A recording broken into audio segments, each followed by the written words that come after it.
Setelah tadi bicara tentang sistem persamaan linear non-homogen, sekarang kita bicara tentang sistem persamaan linear homogen. Sebuah SPL dikatakan homogen kalau konstantanya semuanya nol. Jadi ini semuanya nol. Karena itu sistemnya akan berbentuk seperti ini. A1, 1x1 tambah A1, 2x2 sampai 1A1NxN sama dengan 0. Lalu di persamaan terakhir AM1x1 tambah AM2x2 hingga AMNxN sama dengan 0.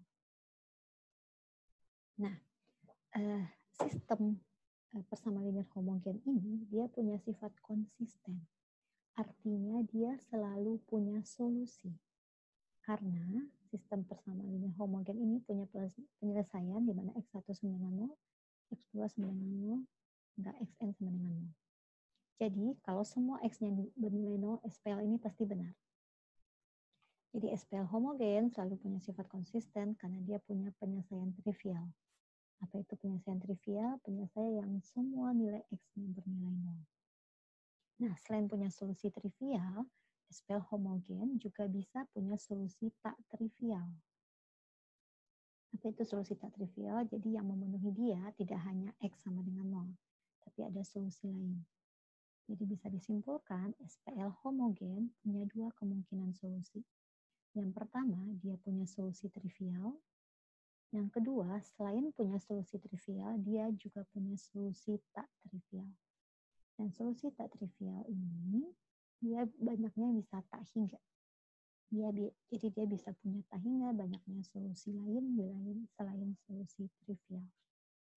Nah, ini didukung oleh teorema, sebuah SPL homogen dengan jumlah variabel yang lebih banyak daripada jumlah persamaannya akan punya solusi yang tak hingga banyaknya.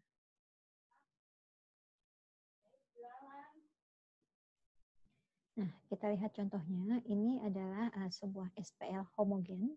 Ininya 0 semua. Nah, kita akan menyelesaikan SPL homogen ini dengan cara eliminasi Gauss.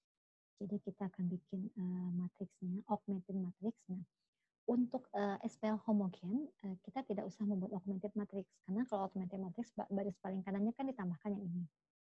0 semua. Nggak ada operasi apapun yang bisa membuat ini berubah menjadi selain 0. Jadi untuk SPL homogen, kita cukup bikin matriks A-nya saja. Nah, matriks A ini akan kita reduksikan ke dalam bentuk eselon baris tereduksi untuk mendapatkan solusi dari SPL ini. Kita lihat yang ini. Nah, matriks tadi kita ubah menjadi bentuk seperti ini. Tadi ada X5 ya. Ini adalah matriks A-nya. Kita reduksi, lakukan operasi baris operasi baris elementer untuk mendapatkan bentuk eselon baris tereduksinya. Ini harus jadi 1, kita tukar baris pertama dengan baris ketiga, dapat seperti ini. Baris ketiga tukar dapat bentuk seperti ini, sudah punya utama 1, 0, yang di bawahnya kita nolkan, ketemu bentuk seperti ini. Nah, bentuk seperti ini kita butuh utama 1 berikutnya. Berarti ini ada 0, ini perlu dipindahkan dulu ya, baris keempat ke baris kedua, biar satunya jadi ada di situ. Nah, ini sekarang dia sudah jadi utama 1. Bawah atasnya dinolkan. Karena kita menuju eselon baris tereduksi. Ini sudah 0 semua. Lalu kita punya di sini min 3 dikalikan min sepertiga di sini supaya dia jadi utama 1. Selanjutnya bawahnya kita nolkan. Kita ketemu bentuk seperti ini. Dan kita tahu tadi ini bersesuaian dengan X1, X2, X3, X4, X5. Nah, bentuk eselon baris tereduksi ini kalau kita tulis dalam bentuk SPL-nya, kita akan punya di baris pertamanya adalah X1 tambah X2, X3-nya nggak ada, tambah 2X4 tambah X5. Dan dia itu sama dengan 0. Baris kedua kita akan punya X3 tambah X4 tambah X5 sama dengan 0. Baris kedua. Baris ketiga kita punya X4 sama dengan 0. Baris ketiga semuanya 0. Jadi bentuk ini, status yang pertama seperti ini. Nah, kita tahu yang punya utama 1 adalah X, kolom pertama, kolom kedua, dan kolom keempat. Jadi ini adalah variabel pivot. kolom kedua dan kolom kelima tidak punya utama 1. Jadi X2 dan X5 adalah variabel bebas. Kalau dia variabel bebas, kita bisa memisalkan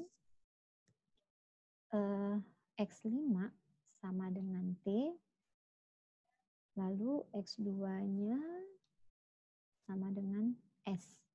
Nah, pas di sini, kedua nilai ini kita gunakan untuk mendapatkan nilai X1, X3, dan X4. Dari sini kita punya X4 sama dengan 0. Udah, kita dapat X4 sama dengan 0. Kita sudah punya 3 solusi. Sekarang kita cari X3. Untuk mendapatkan X3, kita gunakan persamaan ini. X3 tambah X4 tambah X5 sama dengan 0. Berarti X3 sama dengan min X4, berarti min 0, min X5. Berarti X3 sama dengan min X5. X3 sama dengan min T. X2 sudah, sekarang X1. Kita gunakan persamaan ini dan semua yang kita ketahui ini. Jadi kita punya X1 sama dengan min X2, min 2X4, min X5.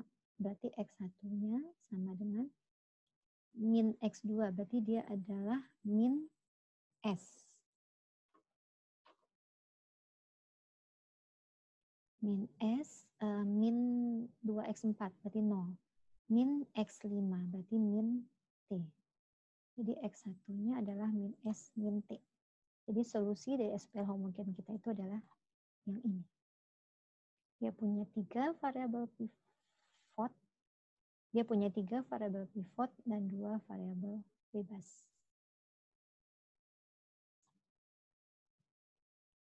Seperti itu. Oke, kita lanjut sekarang. Ada 2 cara untuk mendapatkan solusi dari suatu SPL, pakai reduksi baris elementer, dan pakai metode Cramer. Nah, metode Cramer ini kita menggunakan konsep determinan. Hanya bisa digunakan untuk SPL yang punya solusi tunggal. Jadi SPL dapat diselesaikan dengan metode Cramer dari persamaan AX sama dengan B. Bagaimana mendapatkan X-nya? Untuk memperoleh X1, kita bagi determinan dari matriks yang dibentuk dari matriks A dengan mengganti kolom ke I dengan nilai B. Jadi untuk mendapatkan X1, matriksnya yang harusnya matriks A, tapi kolom pertama kita ganti dengan matriks B-nya. Nanti semuanya dibagi dengan determinan A.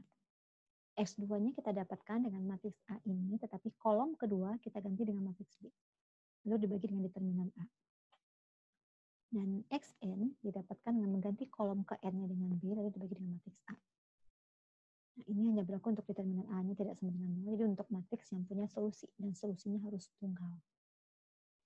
Nah, saat A-nya non-singular, determinannya tidak sama dengan 0, kita akan punya Xi yang tunggal. Nah, contohnya ini ada SPL, kita dicari solusinya dengan Cramer. Berarti kita harus yakinkan matriks A yaitu 3 min 2 1, 1 2 3, 2 0 3 itu determinannya tidak sama dengan 0. Nah, kita lihat ini solusi dari SPL tersebut. Ini tadi matriks A. Ini yang B-nya. Kita hitung determinan A. Hitung determinan A ketemu 8. Jadi ini sudah bisa pakai Cramer karena A-nya tidak 8. Hitung X1. X1 berarti matriks A ini kolom pertamanya diganti dengan ini.